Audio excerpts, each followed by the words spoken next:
Welcome, everybody, to the Jack Canfield podcast. I'm Jack Canfield, and my guest today is a truly remarkable person who I am so excited to introduce you to. His name is Gerry Powell, who goes by Gerry, and he's a conscious entrepreneur whose mission is to transform lives. He's the founder and CEO of the Rythmia Life and Advancement Center in Costa Rica, which is the go-to program for spiritual awakening and personal transformation, where over 97% of the guests who've gone there have reported that they've received their miracle, which we're going to talk about today. That's quite a phenomenal statistic. Now, before this, Gerry was the founder of My Choice Medical Incorporation, a company which he started in 2000 and sold to a public company in 2004. And the sale concluded in 2007, had a dollar value of over $80 million. But through a personal crisis after the sale of My Choice Medical, Gerry was initiated into a journey of self-transformation through a powerful encounter with plant medicine, which we're going to talk about in depth today, that transformed and liberated his life, where he was inspired to dedicate his life to sharing that same opportunity for others through the work he does at Rythmia. Now, I first met Gerry when I visited Rythmia in 2017. We've become friends, and as I've been back to Rythmia 4 more times since then, and have recently joined the Rythmia Board of Directors, with others like Martin Luther King III, the Reverend Michael Beckwith, whom I've had on this podcast, Cesar Millan, Kelly Slater, Frank Biden, and Ron White, because I believe so much in the work and the miracles that it is producing. And I'm just wanting to help bring this work to the world. That's why we're doing the podcast today. And I've also started to collect stories of these miracles that people have experienced for a book I'm currently calling Ayahuasca for the Soul, the Shortcut to Happiness, Peace, and Freedom.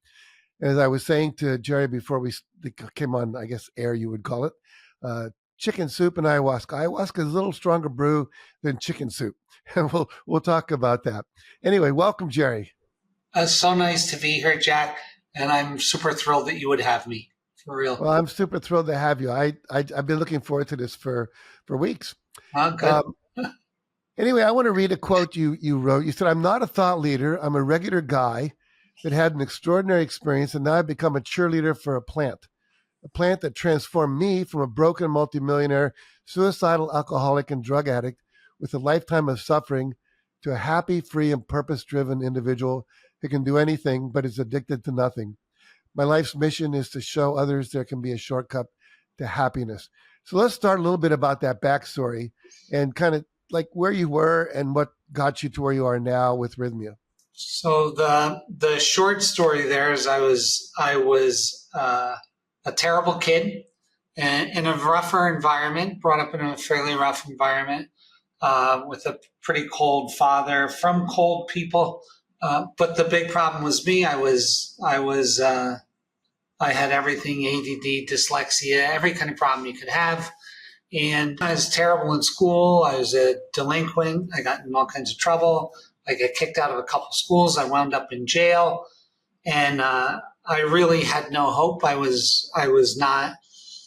wasn't born particularly bright or, a great athlete or anything like that. I was kind of just like a regular person with learning disabilities and some psychological issues, I would call them. And in an effort to prove myself, I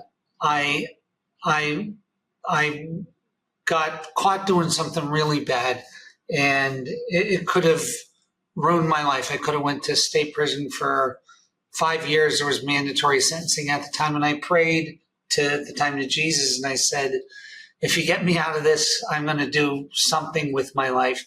And lo and behold, I got out of it. And the only thing that I knew from that part of my life is that to make something of your life meant you went and you made money. And I became okay at making money.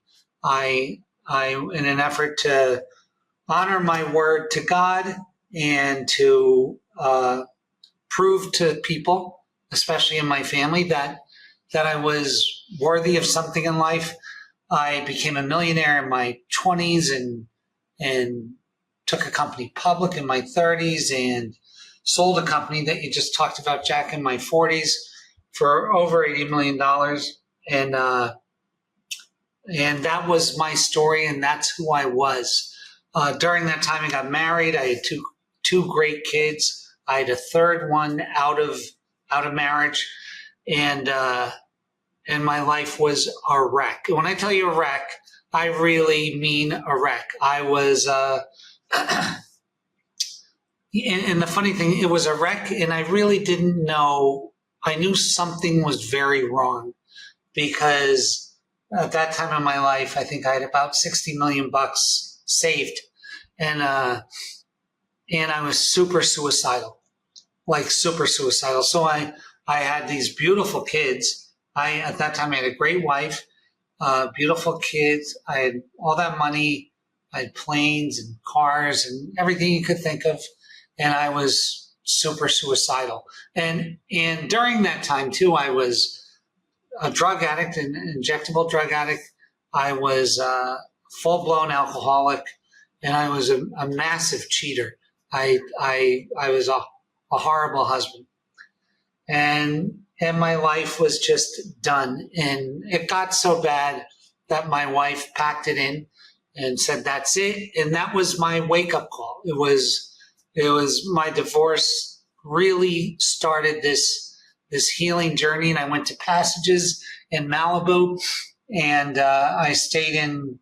I met a wonderful doctor, Dr. Jeff McNary, who's a fellow board member with us, Jack, at Rythmia, and just a beautiful person. And this guy saved my life. And after Passages, I had him for 5 years every day. He was my full-time therapist, and I still didn't get better. I changed a little, in so much as I was doing less drugs, not completely stopped. I was drinking a ton. I was dating everyone. It was just the same thing all over again. And that led me to a point of suicide. And I actually said to Jeff, I said, "Dude, I'm going to give us all a break, and I'm going to kill myself." And he said this to me. He said, "You can't do that." And I said, "Why?" And he goes, "Because you're my only client." And I was like, well, I better not then, I better not. And he said, "Why don't you take a vacation?" So I took a vacation. I went to the Philippines, and through this happenstance, I met a woman, and she told me that she knew someone just like me who went and did plant medicine, and it changed their life, really changed their life. And at that point, Jack, I think I was $700,000 into my healing journey. And I was like, I spent 700 grand. What's a few more? That's what my head. And then I said, if it doesn't work, I'll just kill myself. That was my thought. And I went to Costa Rica, and I met a shaman, and I took this medicine, and I got shot to the moon, and the moon played a tape for me of when I was a little boy, of a video of me getting molested by my grandfather. And in that moment, I remembered that crazy stuff. I never knew it, and yet I remembered it in that moment. And that was the start of this change in my life, where the moon made me tell her who I was. And so I had to admit who I was. And I was a bad guy. I had turned into a bad guy. And then she showed me that thing. And then she actually merged me back with my soul, and then healed my heart. It's a complex yet simple thing. And she actually did this. And then when I was done, she said, "Now you have to do this for other people," and da-da-da-da. And I went and I bought Rythmia. At that time was a hotel called La Posada. And I invited Jeff down, and Jeff did that medicine. And he said, the funny thing is Jeff was crying that night. And I said, "Dude, why are you crying?" And he said, "Because my license is worthless." That's what he told me. His psychologist license was worthless after he did the medicine. I thought he saw something when he was a boy, or said, "No, I'm crying because my license is worthless." And so that started our thing, and we started doing this in 2016. That journey was in 2014. It took us time to get licensed and buy the place, and we launched in 2016. And since then, 16,000 people have been through the place, and kind of a version of what happened to me happens to not everybody, but over 97% of the people have some version of that, and it changes their lives for the good forever. And I'm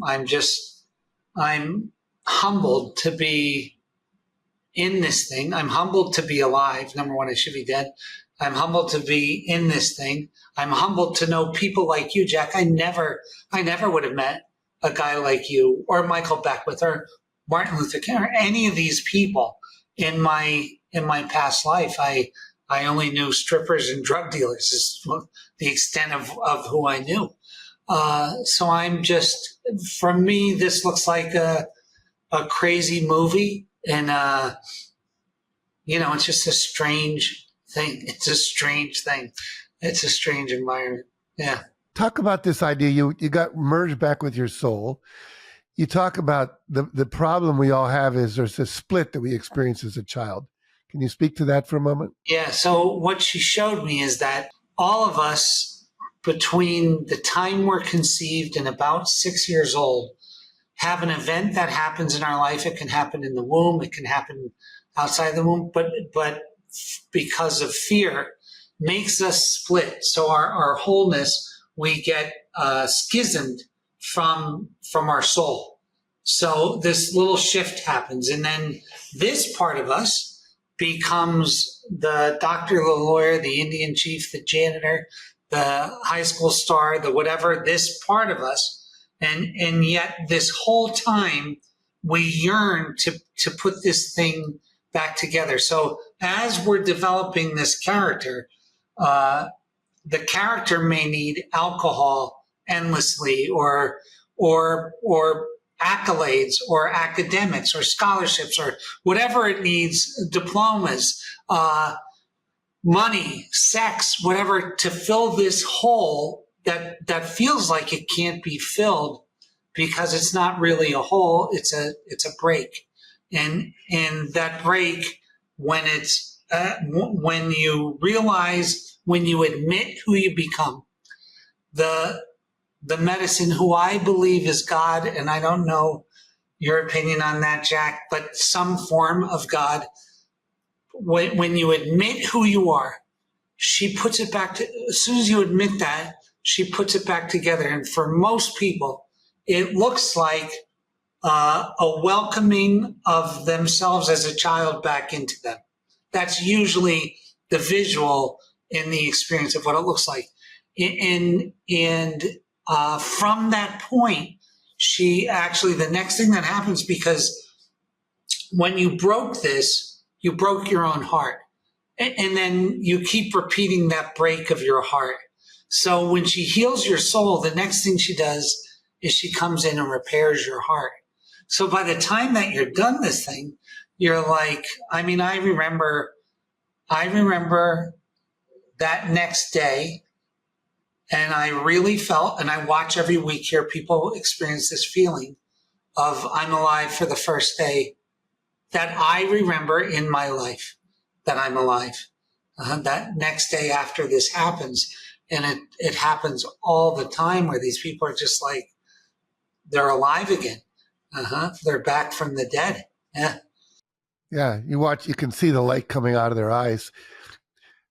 No, it's really fascinating to watch people come into Rythmia on day one, see who they are, and then watch them leave. They're like little children, and loving and kind and connected and generative and funny. And it's quite phenomenal.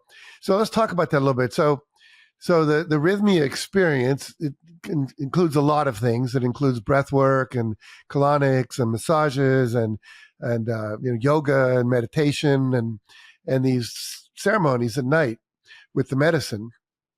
And there's 4 nights of ceremony, and there's 3 intentions. And I'd like to talk about that a little bit, because I think the 4 nights are really valuable. Because I had done, first time I did ayahuasca was in the rainforest, There was no preparation the way you get it at Rythmia. There were some things, had I known, would have been a much better experience had I had a little bit of preparation. There was a time when I was in this cave and these Black Africans were about to stab me in the heart with a knife. And I freaked out and thought, I'm going to die of a heart attack in the rainforest. And I remember the shaman the next morning going, "Oh, that's too bad." And I said, "Why?" He said, "Because you would have been initiated into a new level of your heart." And he said, "But you can come back next year." And I'm there thinking, yeah, I'm going to fly to Quito, take a plane into the rainforest, take a boat down the river into this little village to have my next ayahuasca. I don't think so, you know. I get you. Yeah. And then I learned about Rythmia when I was there. So anyway, so there's 4 nights. The first night, we have these 3 intentions that go over often the first 3 days. They can happen faster or take a little longer. But the first intention is show me who I've become. And in a sense, I actually nicknamed that night, show me what an asshole I am. And, you know, because what I got to see was all the places where I had developed these personas, like you're saying, that had gotten in the way of who I truly am. I wasn't a great father. I could have been a better husband. I wasn't a great business partner. All these things I had done where I had to confront it, like, you know, really acknowledge this is who I am. And then there's the merge me back with my soul and heal my heart. Talk about the sequence of that, if you would. So the way that it was explained to me by the medicine, which sounds crazy to the people who are listening to this, but the way it was explained to me is that, you know, the whole thing of our lives, everything that implodes, that gets exposed, is there merely for us to realize what we're doing, to see who we've become in this life, not what made us this way, but who we've really become. And in a lot of the spiritual teachings of the day, they create a spiritual bypass by going to the result and never, ever, ever addressing the truth about what's going on. And if you can't address the truth about where you are in that moment, you can't forgive yourself. And nor can you be sorry for the things that you've done. You can't. You can only have these obtuse feelings of strangeness, right? But when you really, so the medicine wants you not to fix yourself. We run around spending $700,000 trying to fix ourselves without ever telling the truth about ourselves. So it's this paradox of you know, that's it's a circular reference, you know, that's what it is, right? So with the medicine, she said, you know, just tell me the truth and let me fix it for you. Just tell me the truth.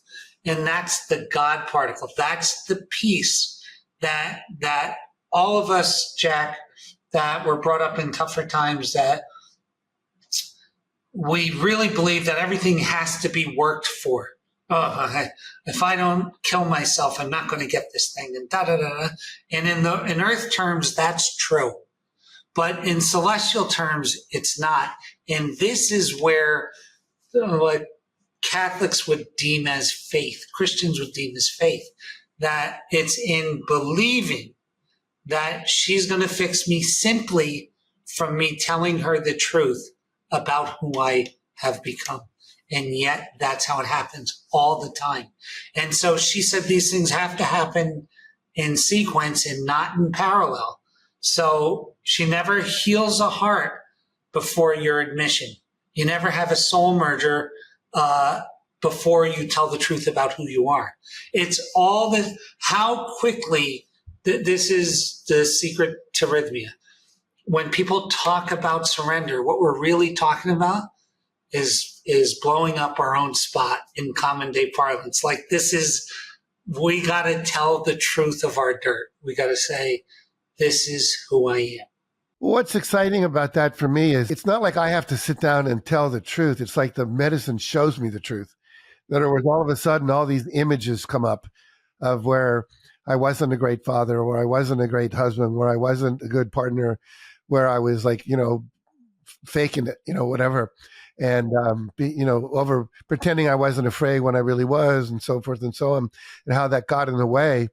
And it's just like, it's amazing. It's just like these images, these memories, these, one of the things for me growing up is I didn't cry. I had a father who said, if you don't stop crying, I'll give you something to really cry about. One of those guys. And so I didn't grieve. And literally, I've had these experiences where all of a sudden I just started crying uncontrollably on the medicine, and then started having all these memories of like when my dog died, when the dog catcher took my dog to take it away and kill it, so forth, and which I had repressed because I had to be a man, so I wasn't living the truth of, wait, that hurt. That was painful. And so it really, surrendering is easier if you just allow yourself to breathe and let it be, and not try to figure it out and do all that, but just allow it to happen. It's like the medicine does its work through you, and it's almost like you're an observer, if that makes any sense. Yes, it's so true, right? But here's what I found, Jack, with most people. Most people will see that and deny it. So a lot of people will see that and they'll think, why is this medicine making me out to look so bad? That's the thought. Because I couldn't possibly be what I just saw. And they have to wrangle with that a little bit before they say yes to it. Most people. So then the next one is merge me back with my soul. And you talked about the moon merged you with your soul. And what was that like? I mean, for you, and then why is that the next? See, because this fissure, this thing that I believe happens, and in many ancient cultures, they would talk about it too, Jack, about this thing.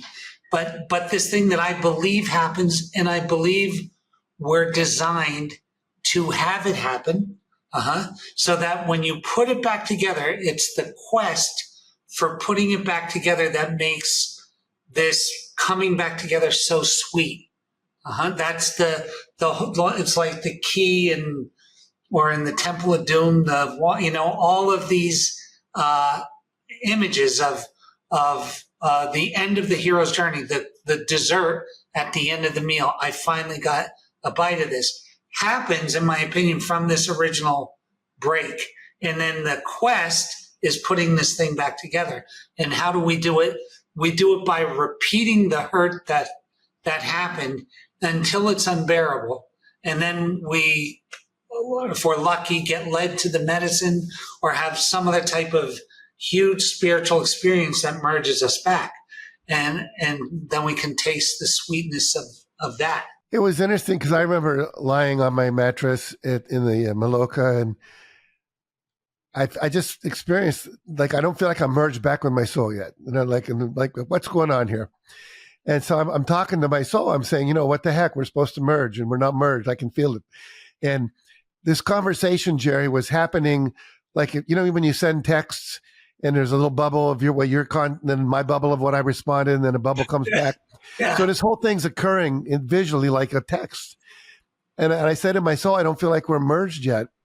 And the soul says, well, you're not ready. And I said, well, what do I need to do?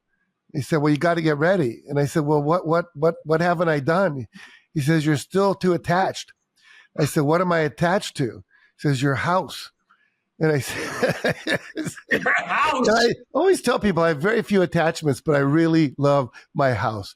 And I always, for years, was afraid, like, if I got spiritual, I'd have to wear orange robes, chant Hare Krishna, and give up my house, And so all of a sudden, my soul says, look, I won't ask you to, because I'm surrendering. I'm surrendering to my soul. My soul's going to be the person, the entity guiding me now. And my soul says, look, I know you're afraid. I'm going to ask you to do things you don't want to do. I promise I won't ask you to do anything for a year that you don't want to do. And I said, okay, I surrender. And then all of a sudden, I get this bubble from my soul that says, sell your house. And I said, you MF, we had a deal. And then my soul, it texts back, just kidding. And I said, oh my God, my soul has a sense of humor, So, how cool is that? But that's typical, right? That is a beautiful merger. That's beautiful. Yeah, it was full of joy. It was amazing. And then talk about You have a quote. You said, when you reunite with your soul, everything that you think changes and all the pain goes away. When you merged with your soul, did all the pain go away? Yeah, and then I developed new pain. so, here's What does that mean? the funniest thing is this: is that she gave me everything I wanted, and then gave me a job, and I was like, of course I'll take this job. Of course I will. And the job she gave me, sometimes what is it? The cure is worse than condition. The job she gave me is the hardest job in the world. So I had, I'm going to say I had 2 years of very smooth sailing, and then the business started. And you know what? It's funny because she's a multi-level marketer. She doesn't reproduce, she recruits. So she's out there trying to get people to help her spread this message of love. But she's a woman, and there's no limit to the size of her ask. Like, hey, did you paint the house? Yeah. Did you paint every house in the neighborhood? Not yet. Well, you have to. Okay. So it's relentless. And so if you answer the call, and this is the funny thing with it, is that, there's different categories of people who come to Rythmia and have this thing. Some people just live the rest of their life with an understanding that they're eternal, they never began, and it will never stop, and they adjust their lives and have a wonderful life. Other people get called, and when they get called, they have to commit to really helping. And when you do that, the world is never really kind to the folks that decide to do that. And that's the juice of the thing now, because all the beauty's in there too. It's interesting stuff. Yeah. I don't think I answered your question. Well, I think you did. Let me just try to summarize what I think you said. You said that, when you started to then, okay, now I'm going to do the service. I'm going to make a commitment to bring this transformation to the world. I'm going to do it through this vehicle called Rythmia. It's a business. It has all the business reality to it in order to make it work, staff and recruitment and marketing and taxes and all the kind of stuff that one has to do. And that has its challenges, and that the bigger it gets, the more challenging it is. And whenever you do something big that is light bearing, if you will, then the forces of darkness, which are huge in the world based on fear and greed and so forth, tend to attack, tend to be a resistant, if you will. I have there's a wonderful book that I read recently called the What's in the Way is the Way. And the idea, that the obstacles are actually the next step of growth that we have to work with. And I think that I've experienced that, and I think you've experienced that. So you talk about more pain shows up. That's part of the growth process, because the growth is infinite. It's never ending, if you will. There's always more to learn. I remember one of the shamans was at Rythmia, and we'll talk about shamans in a minute. Talked about his shaman, who was, I think, in his 90s, and had been doing ayahuasca journeys every week or every month since he was like 18. Yep. And someone asked him, "Why do you still do it?" And he said, "Because I still have things to learn." And that is the truth. Absolute truth. Let me say, I want to just tell a personal story real quick in relation to this idea of how I was compensating, if you will. You talked about you can't fill a hole. It's not really a hole, it's a crack. And one of the advanced intentions that what you can get when you come back to Rythmia a second or third time is to forgive the unforgivable. And so I held that intention one night, and I thought I'd forgiven everybody, my parents, ex-wives, their lawyers, on it goes. And I thought there was nobody left, but I just thought I would do it. And all of a sudden, when the medicine comes on, up comes Vladimir Putin's face. And I thought, oh my God, I have to forgive Vladimir Putin. And I realized I did have judgment about Vladimir Putin, killing people and Navalny and Ukraine and so forth. So I started to have all this awareness of his background and how he felt like he needed to do something significant to be remembered in history, like, George Washington or Napoleon or something, going to put the Soviet Union back together again. And so I'm watching all that and his need for significance. And then all of a sudden, I saw the door to my office and the door opened. And the first 3 feet, if you were to walk into my office, is like a shrine to how much significance I have. It's like there's honorary doctorates. There's little trophies and pictures with presidents and autographs from famous people, book covers, and I was like, oh my God, I'm a little Putin. I have this need to feel significant in order to be okay. And it was such a revelation that, and that's a hole you can never fill, obviously, because it doesn't really address the issue. And I came home and I had sacrificed a lot of my life for those acknowledgments. Right. Taking jobs I didn't want to do because I knew they'd give me an honorary doctorate. Traveled across the country and not spent time with my children that weekend because they were going to give me a award. And, I don't even have wall space. Exactly. My wife literally has 3 boxes of awards in my garage that we don't even have room for. And it's like, and I had sacrificed time and joy and relaxation and all that. And so it's really amazing how we do that. And how so it was amazing. you were Putin. Yeah, exactly. Well, I think everything we judge in someone else is a part of ourselves we haven't acknowledged yet, Yeah. You said the first 3 feet of the walk in your office is a shrine. That's a killer. That's fantastic. I love that. I have to send you a video sometime. You'll laugh. I gotta see it. I gotta see that. Yeah. It's disgusting. Anyway, it's about to be renewed, but nevertheless, remodeled, I guess is the word I want. So let's talk about ceremony. People come to Rythmia. There's breath work. Then the first night we go into ceremony. And in the ceremony, we take the ayahuasca, talk about the shamans, some of the instructions people get. We talk about 4 types of different journeys you can have. Give people a little overview of that. The medicine itself is a purgative. It's Banisterius capi and chacruna, and mixed together in a tea, and has an extremely unique taste, I would say. And prior to Monday evening, the people go through about 4 hours of what I'm going to call classwork, workshop work. So they're prepared for what happens that evening.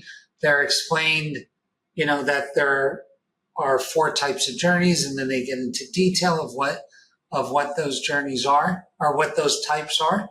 And one of the most important of those is the physical experience, and that is where everything that is being purged is leaving you. So, if you purge fear, which a lot of us do, I'm a lot of journeys into this thing, and I get scared to death every time I go up there. I really do.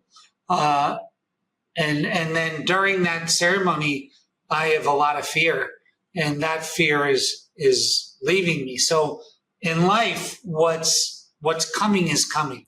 So if I'm a runner and I start running and my shin starts hurting, in life, I'm going to get a shin splint.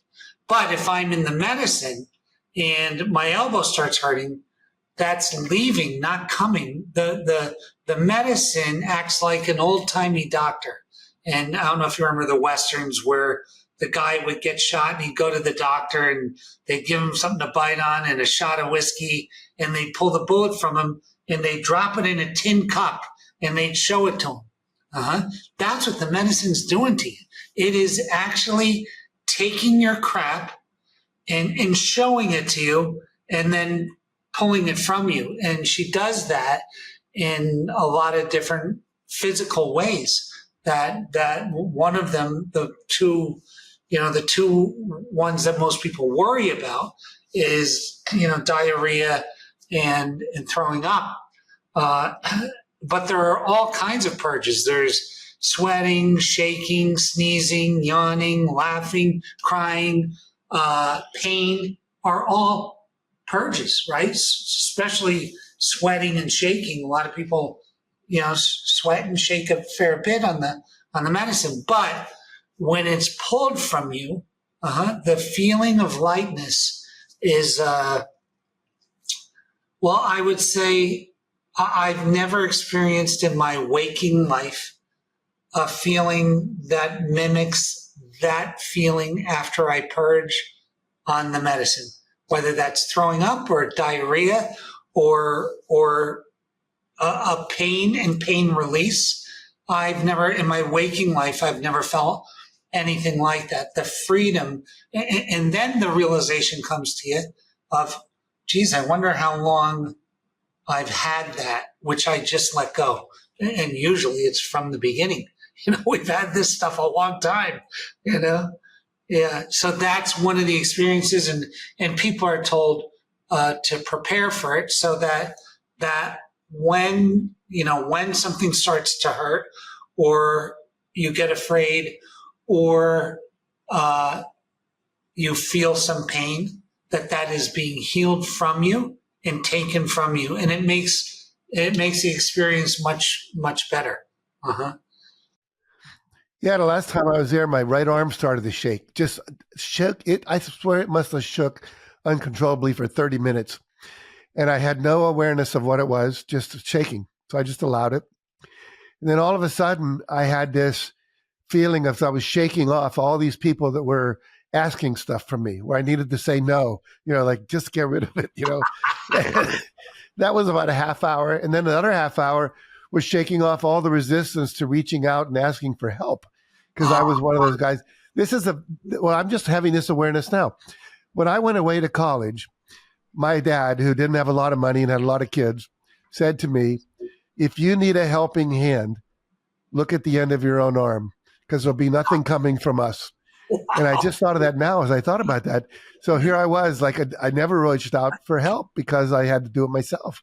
And so I was just letting all that go. And since I've come back, that was in just this last year, I've been asking for help, I've been delegating more.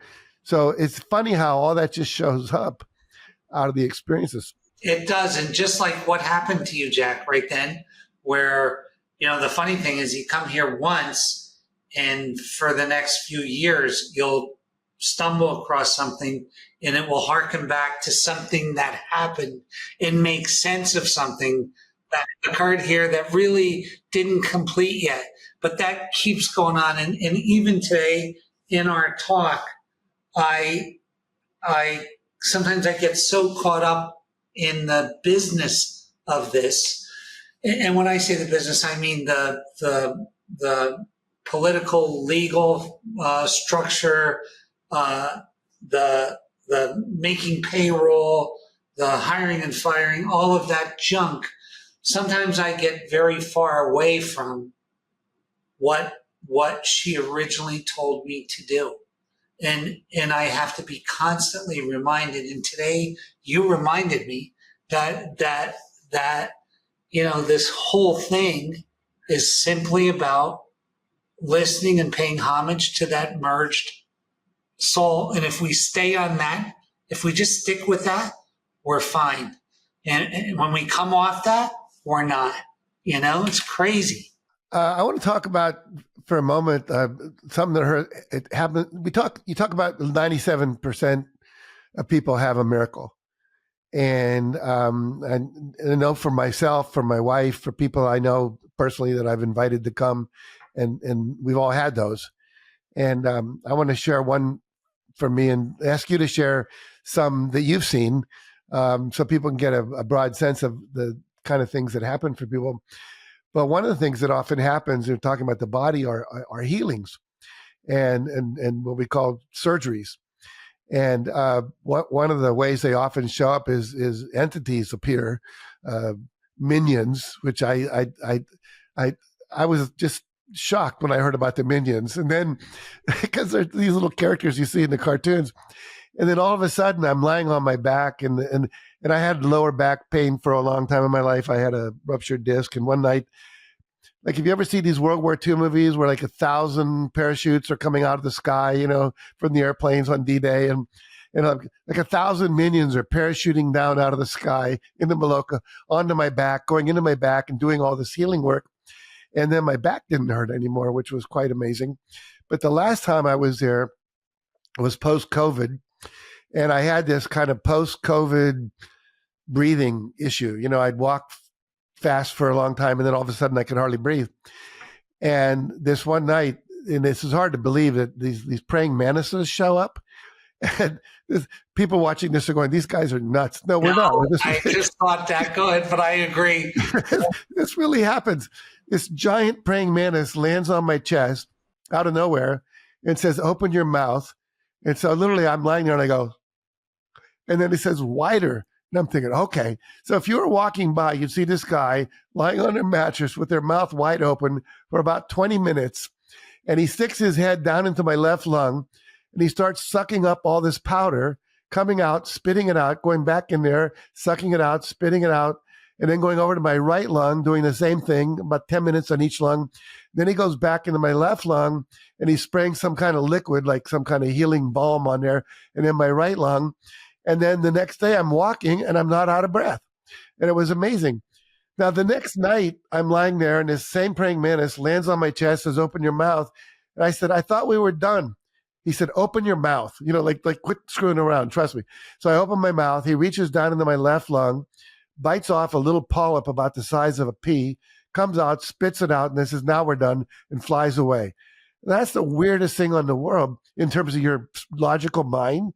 But my chest was healed, and my lungs were healed.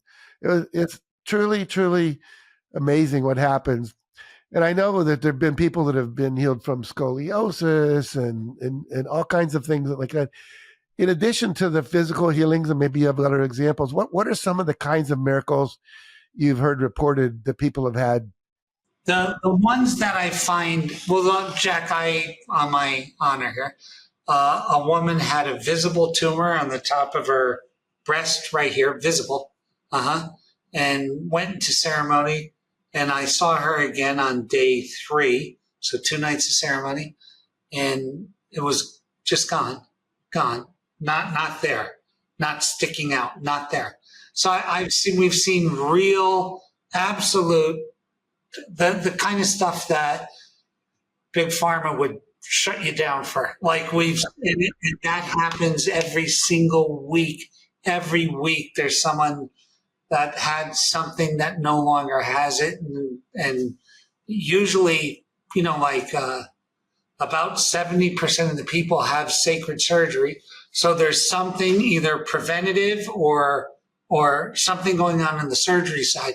But the most interesting ones for me are when a lifelong of struggle ends. And Jack, for whatever reason, I've been getting a lot of folks that sold their companies, and you hear some of these stories of we have a woman who sits on our board, and she, you know, came from a tough Korean upbringing and the struggle of building a company. And she had the company for 30 years, and she sold it for telephone numbers. And she recalls that, you know, the wire came through. It was a cash deal, and she counted the zeros, and closed her computer and fell asleep. And what most people who sell a company feel at that point is complete emptiness, because we all believed that, you know, it starts usually with most of us at $1 million. Shit, if I had $1 million, the world would be different. And then we thought, oh, I must have got the number wrong. Maybe it's 7 million. And then maybe it's 20. And maybe it's 30. And maybe it's 50.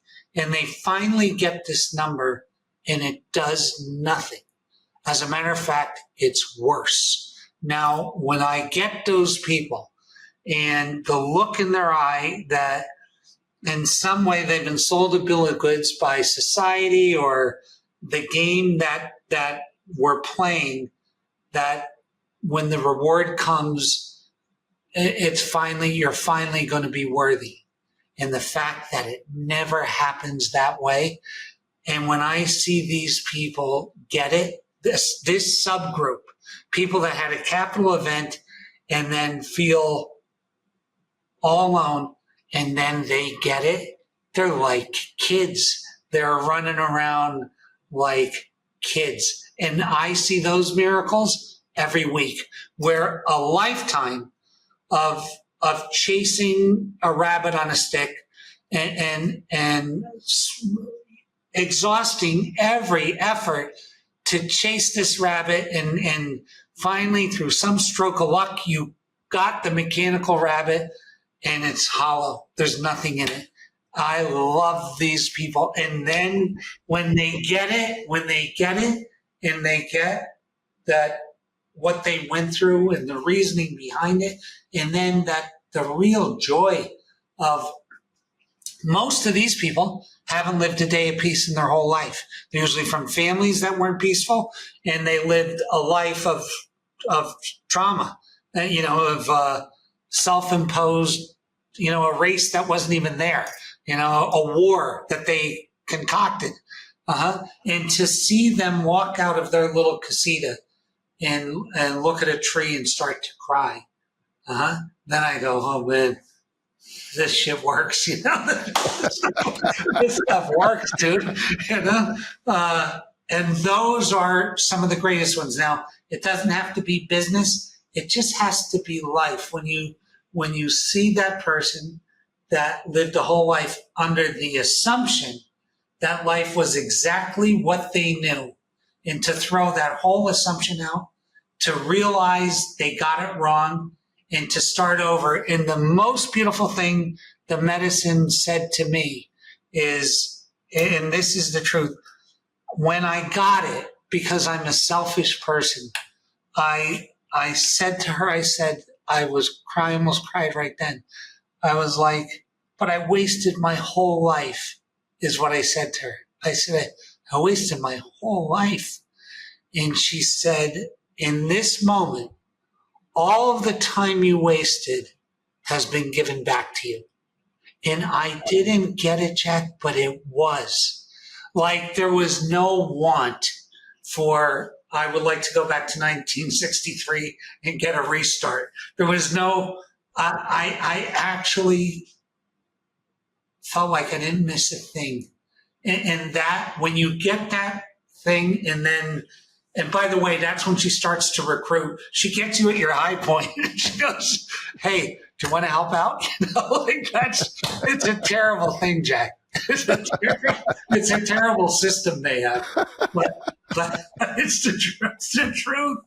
And those are the kinds of miracles that,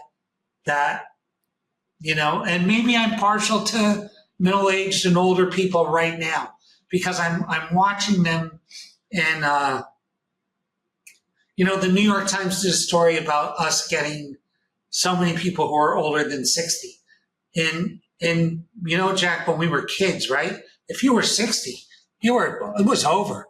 It was like, this guy's dead and he doesn't know it, they were, you were old. And now 60 is, I don't know, I have somewhere between 30 and 40 years left. Like, 60 is a new start. And these people who were never trained, because they really didn't even expect to live quite as long as they're living. And they're here, they're healthy, and they're trying to figure out what to do with their life. They're like, I'm not useless. I have things that I still want to give, but the time frames aren't lining up.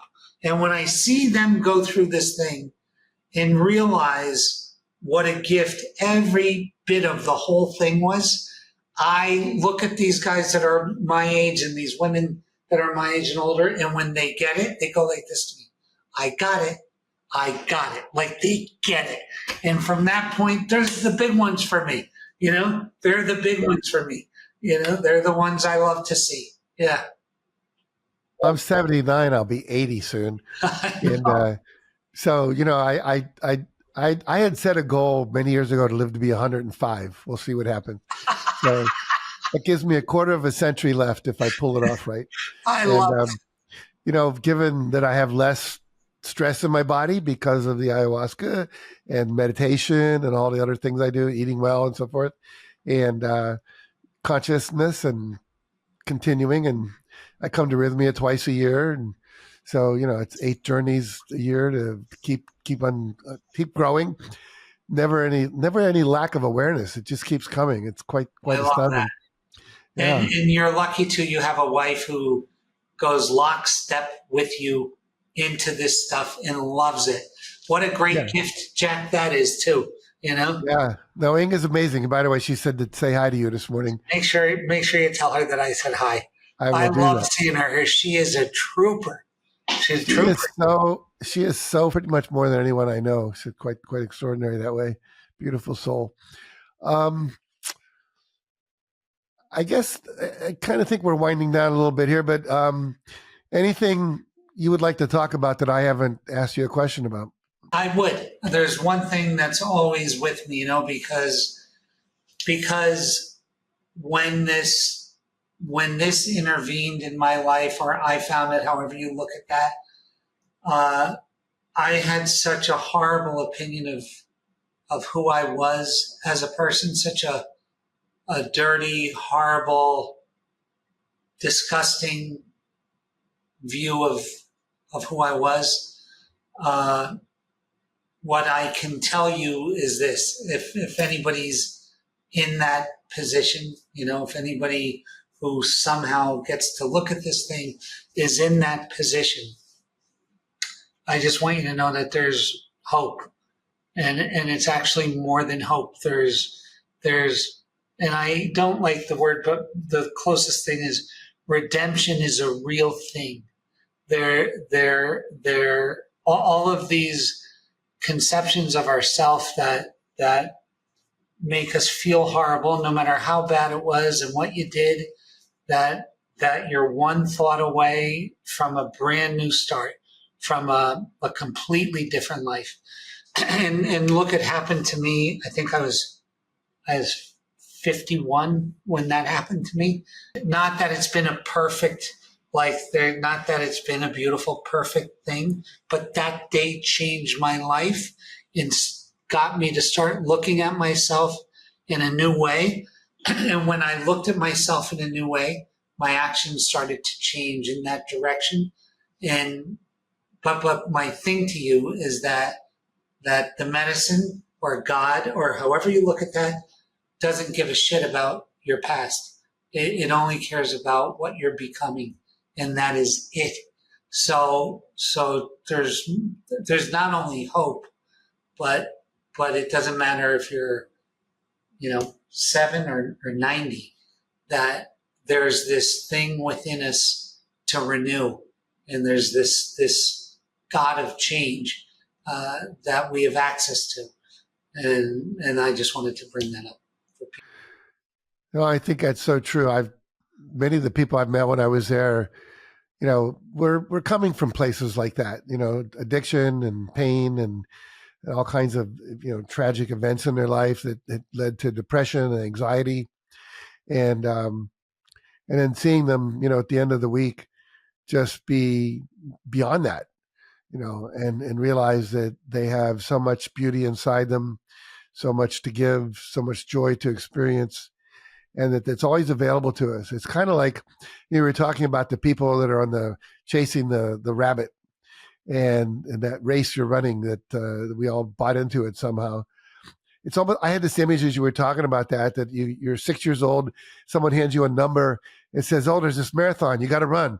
And so you start running. And then at some point you go like, well, where am I running to? And why am I running so fast? And you realize there's a park on the right. And the park is full of rides and ponds and geese and ducks and all kinds of things to do. And you miss the whole thing because you're running so fast.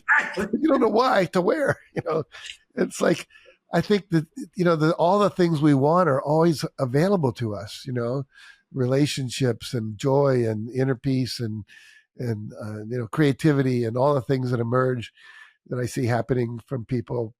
And it's always there. It's just a breath away. Someone once said, it was a guy, he said, I'm going to update this, but he said, your life changes based on the people you meet, the books you read, and the choices you make. And today I would just add in the videos you watch like this and Exactly. TED Talks and so forth.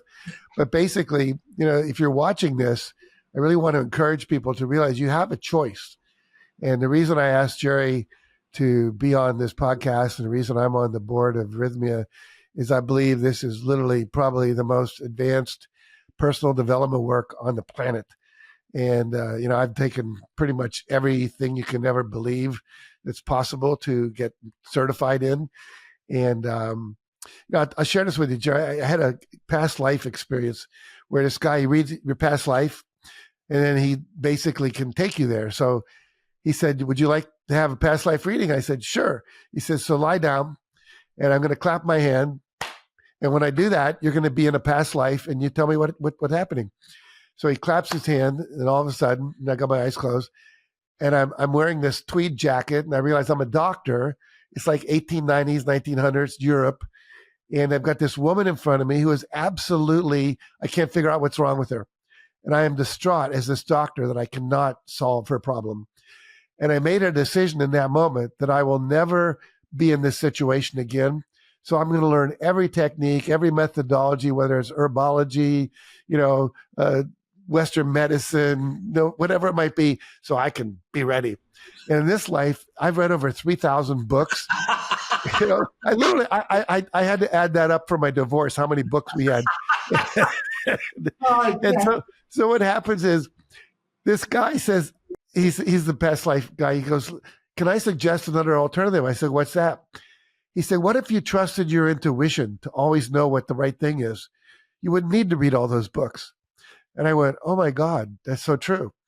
And I think that what I learned on ayahuasca also is that that's the case. Once I am in touch with my inner guidance, if you will, and I learn to go into my heart and ask, then the answers are there. And I don't say that I've wasted my life reading 3,000 books, although I probably would have rather played ping pong or something. But the point being that we have this capacity to know. And in any given situation, what is the right thing for us to do? So all of this to say, by the way, that you have a choice right now, if you're watching this, to find out more about Rythmia. You can go to rythmia.com. You have a website too, don't you, Gerry? Yeah, but the Rythmia website's the easiest. It's www.rythmia.com. Yeah, and Rythmia is spelled R-Y-T-H, not like rhythm in music. And you go there, find out everything you need to know. You'll see pictures of what a beautiful place it is. It'll answer all your questions. There's testimonies of people that have had these miracles. And I'm inviting you to make a choice that will change your life forever. So, Gerry, thank you so much for joining me. Thank you for having gone to the rainforest and met Maganda and the shamans and done all the work that you've done on yourself, and for bearing the new burdens, if you will, or challenges, I think is a better word, of what it means to run a consciousness retreat center and continuing to grow your commitment. You talk about intention and consistency, and that's what creates great people and great experiences, and you've demonstrated that with your life. And so we're trying to Jack. I admire you. I appreciate our friendship. I look forward to many, many years, and I encourage you all to, as I said, reach out, get involved. And if you go to Rythmia, you'll probably meet Gerry. He'll be having breakfast with you some morning, and you get to have a conversation just like we had. Fantastic. Jack, thank you so much. I'm putting this picture in my shrine that I was on your show. Okay, good. I love you, brother. Thank you. Thanks, Jack. All right, bye-bye. Thank you. And thanks to all of you for tuning in and listening this week. And make sure to tune in next time when I have another thought leader, transformational teacher, author, trainer, coach who can help you live a happier, more fulfilling, more peaceful, more productive life. Till then, take care of yourself.